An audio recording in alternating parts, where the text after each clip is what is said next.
Hello, hello, hello, everybody. How's everybody doing out there? Welcome to Mr. B's podcast. I welcome you back. I'm Mr. B, and today there's just a few topics that I want to talk about surrounding bar security or bouncing.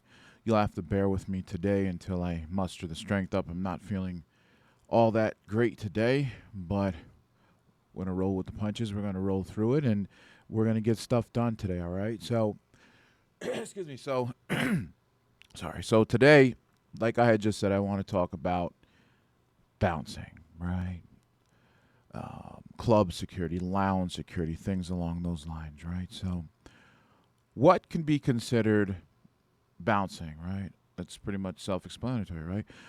Somebody who's working in a club or a lounge, adult entertainment place, let's call it. And there's a person there who is tasked with protecting uh, access control, observing, deterring, things along those lines, right? So those type of people do that type of work in those types of environments, right? So typically they are supposed to be security guards, but a lot of the times they're not. They're not licensed security guards. Now, that is exactly why insurance companies want legitimate security companies. They want legitimate security companies to shy away from doing work like that, right? Insurance companies don't want security guard companies doing work in those type of industries. Now, why? Why would they not want to do legitimate companies to work in those type of industries?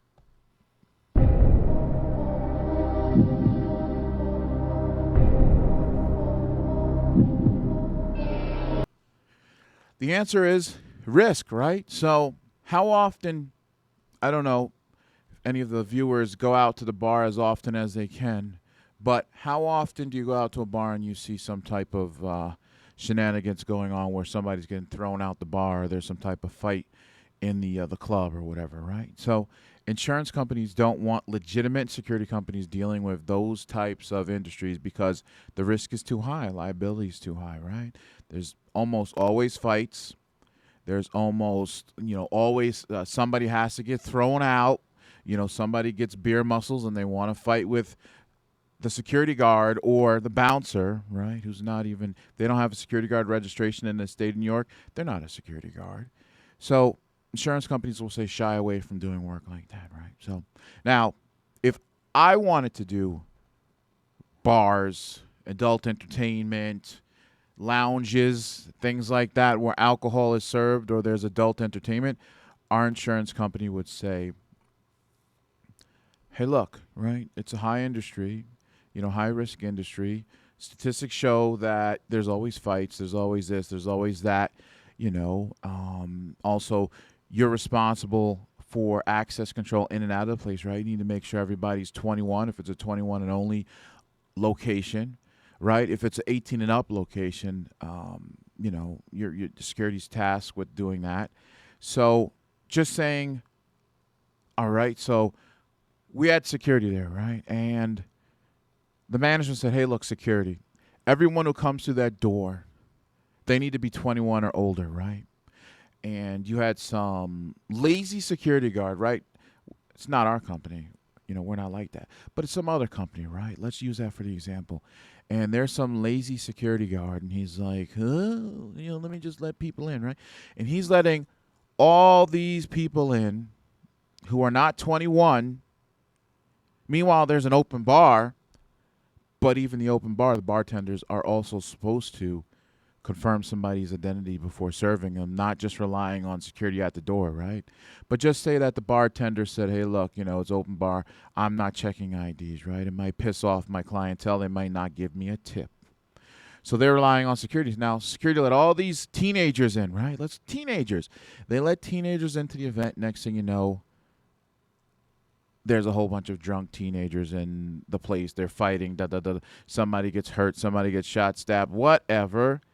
The the police are going to go back to the establishment. The police are going to say, hey, look, all right, we understand this was a 21 and over event, right? Yeah. And you go, yeah, it was. Okay, so why is our complainant or suspect or victim, why are they drunk and why are they coming out of the police, right? When it's only supposed to be 21 and over, right?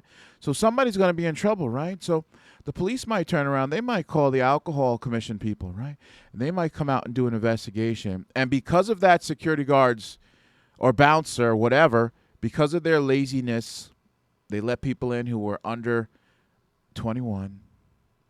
Now the establishment might be getting shut down and or fined, right? Shut down and or fined because of that security guard, right? So as the owner of the establishment, they might turn around and say, hey, look, well, we contracted security, outside security, to control access in and out of our place, right? We were under the impression that we were paying security to make sure whoever comes in is 21 or over, right? So, and then the alcohol commission people are going, well, it doesn't matter. You guys still serve them. You're responsible. It's your liquor license, right? So we're giving you a $10,000 fine for your first time, and we're telling you don't do it again, right? So then the owner of the establishment would go, hey, look. He would go to the security company he contracted or whatever, and he would be, him or her would be like, hey, look, you guys let somebody in who was under the age of 21, which we told you not to. Your main job, your scope of work was to make sure everyone was 21 and over. And they weren't. Because of this incident, the police found out that the person outside that, that's gotten beat up, that came out of our place, that's got our wristband on, that they got on camera entering and exiting the place, they were only 15 years old, right? So now we have a $10,000 fine because of you, security, right?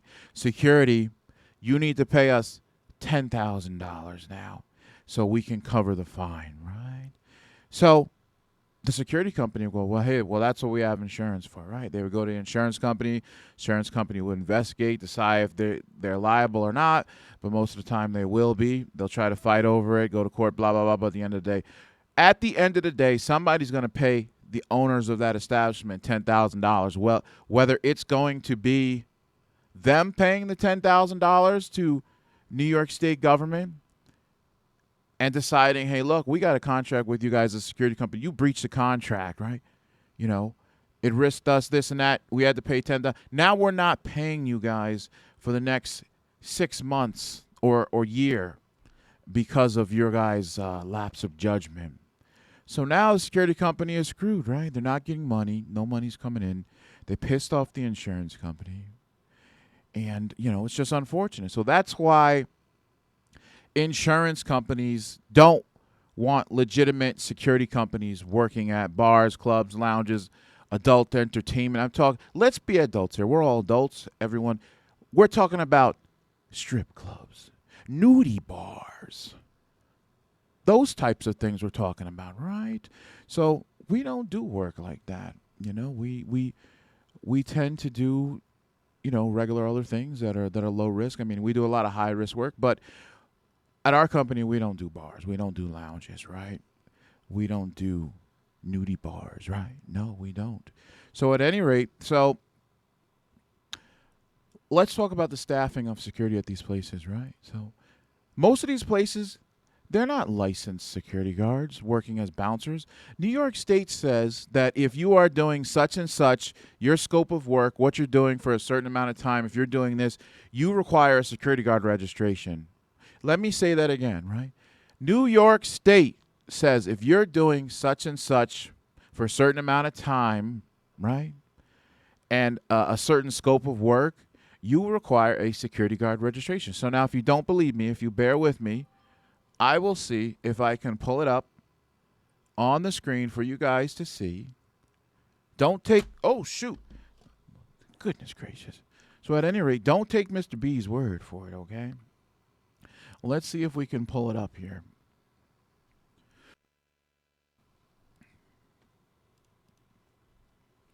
Right? So here we are at the Senate's homepage here where all the legislation is, right? So we went, we searched, we got into the Security Guard Act, right, and all that other good stuff. Let's see here, right? So let's, under definitions, right? Security guard company, blah, blah, blah, just tells you about the company, right?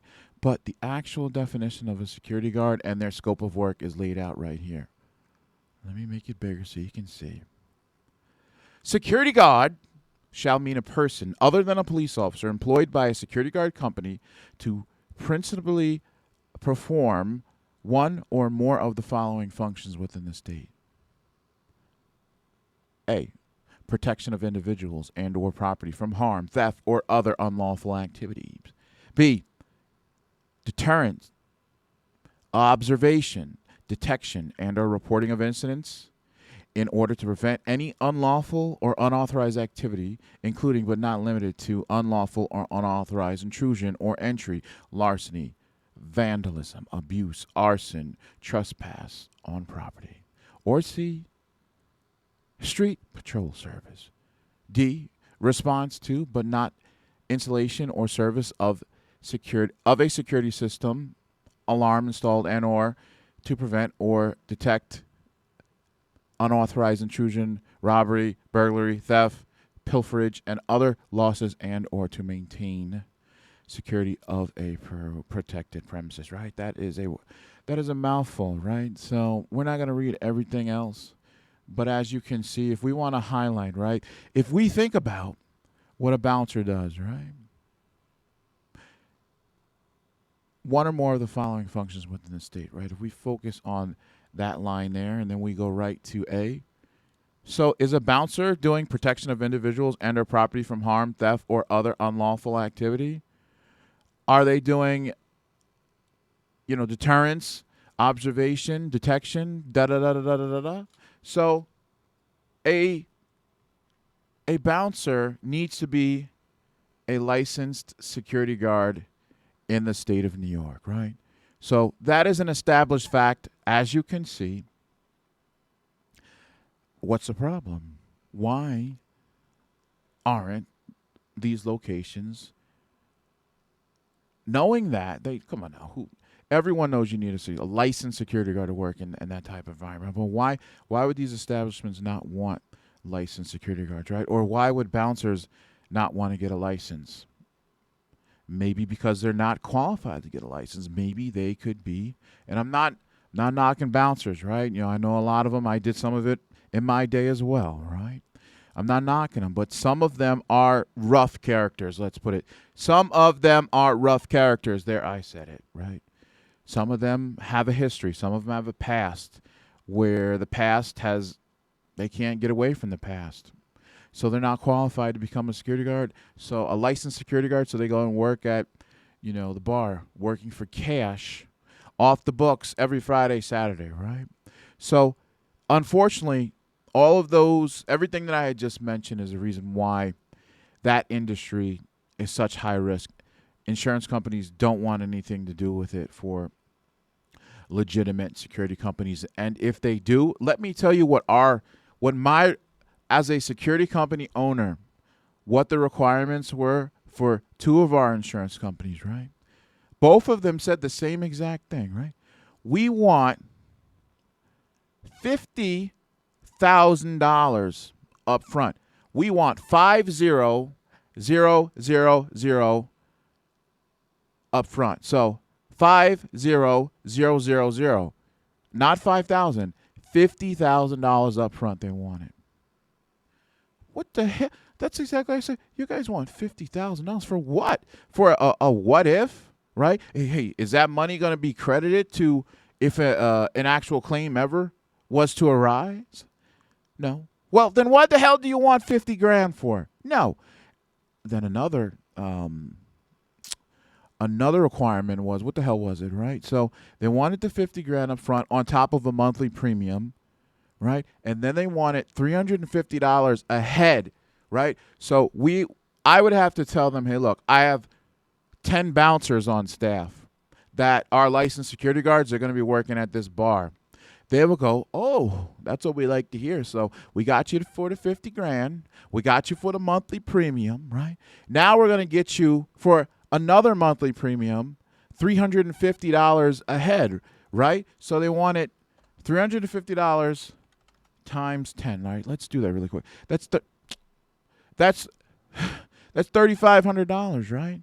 So that's crazy. So that would be monthly on top of whatever the other premium. I think it was only like $4,000 a month that they wanted. So just call it. It would cost about $8,000 a month in premium just for us to do bars, lounges, blah blah blah blah blah. Right. So then on top of that, you know what else they wanted? And I'm not knocking them, right? Their business, they've got to get paid too, right? But at any rate, they wanted copies of before they worked in the field as a bouncer for us, they wanted a copy of everyone's resume. They wanted like a physical done on everybody. And I'm like, a physical? You guys are an insurance company. You're not, you're not the hospital. You're not their primary care physicians. Why the hell do you want to get up into their physical and stuff? No, that's HIPAA. That's protected health information. I'm not giving you that. Their resume, maybe it's a different story with the guard's permission. I'll give it to the insurance company. But their response was, right, we want to see what the person looks like. We want to see their history to know that they know how to deal with themselves, right? And at the end of the day, I just decided, hey, look, let's just say, all right, a lot of people do bouncing off the books, right? I'm not knocking you guys, right? I'm not knocking you guys. I know there's active and retired cops doing it too. I'm not knocking you guys, right? We're all in the same team here. But I'm here to raise information and awareness for people who may be starting out and, they don't want to get themselves in trouble, right? So I know for a fact, right, on a Friday night, a typical bouncer is making $150 to $250 an hour, right? Which that's basically nothing. So if I have a staff, just say that the bill rate, well, we can't even say they would probably do a flat, right? Because I have no idea about how, billing for the bars and stuff like that. So I'm going to say they're going to give us $250 for the night, right? For one person, just say they want one person at the door. And the guard is taking away $125, right? So basically, it's half, obviously. So if the company's making $125, right? How much money do you think we are making? Just saying, even if if it was like off the books or something like that, which we don't do, they're just giving the security company cash at the end of the day, right?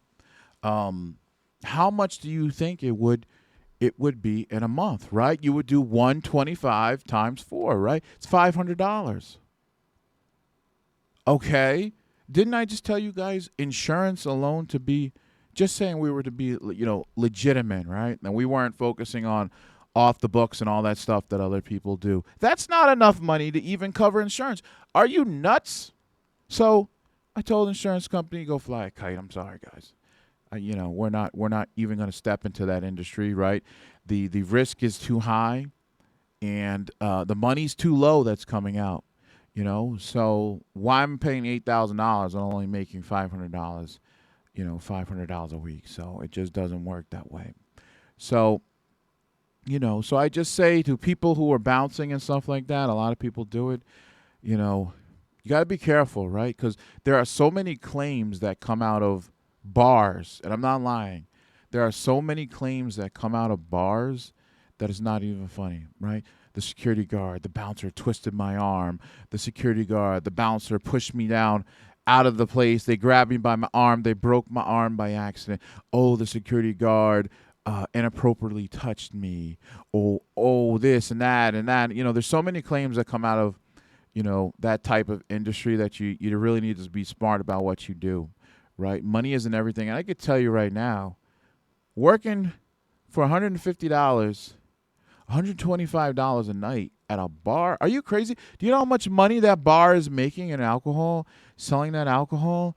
And they got you over there doing the most important task for them, the highest liability task that they're doing for you. And they're disrespecting you by paying you $125, $150 a night? Are you crazy? But I understand. In most cases, it's cash, right? Off the books, cash. You do what you do, but really, you're not protected either way, right? So let's just say, okay, if you weren't working for a legitimate company who has the high risk insurance for that industry, right? You're working for yourself, which is illegal, which is also illegal in and of itself. But let's just say you're doing that, right? And you have to escort somebody out of the bar, and they get tough with you, and next thing you know, you and that person are tussling, right? And you put them outside, and they trip and fall when you push them, and they fall down, they break the ankle, and they crack their head open, right? You're going to get sued, buddy, or you might even get arrested. I've heard of security guards being arrested, and I know of security guards being sued for excessive force, right? So you don't have those protections in place, right? So, hell, you would go back to the bar management, right? And you would say, hey, I got this subpoena here. I'm being sued for, hey, I pushed that guy 6 months ago. Now he's coming after me now. You're going to go back to their management, bar management. They're going to say, who are you? You don't work here. What? You push somebody in our establishment outside? We don't even know who you are. We don't pay you. There's no paper trail. Who are you? Get out of our establishment and deal with it your own self. Is it not possible that they can play that game, pull that card that they don't know you, so they can also avoid liability because of what you did? Absolutely. So just be careful with what you do and who you trust, but definitely go get yourself a security guard registration, a security guard license, right? You get that, you have that in case something ever comes up. They say you were properly trained, ... right? But again, just be careful in what you do at these places.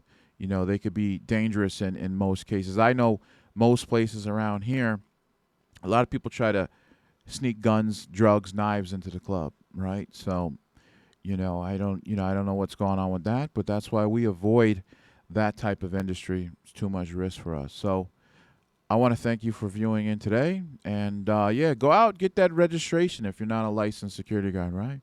But most importantly, remember that you're not a cop, right? Don't get sued. Don't get arrested. Don't get yourself killed, right? So until next time, I will see you later.